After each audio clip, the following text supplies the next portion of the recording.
2026 Volkswagen Tiguan key fob. This is how you open it to replace the remote battery.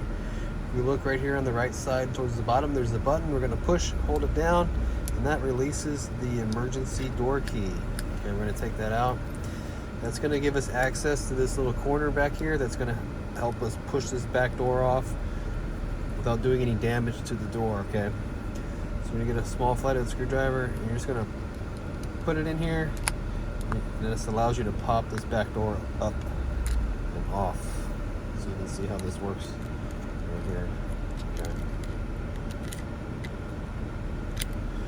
That exposes the battery.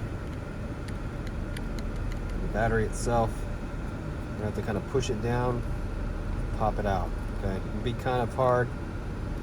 Again, you need a small screwdriver to do this.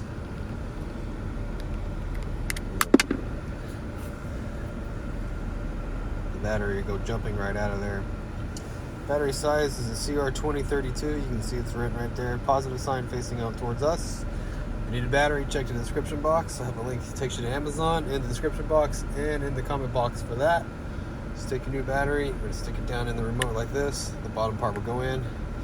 Walk right in just like that. When you get the cover, you just snap it on, put the emergency key back in, and you're all done. Well, I hope the video was helpful, and if it was, appreciate it if you can support the channel by hitting subscribe, hitting like, and leaving me a comment. Hope to see you again in another Volkswagen video.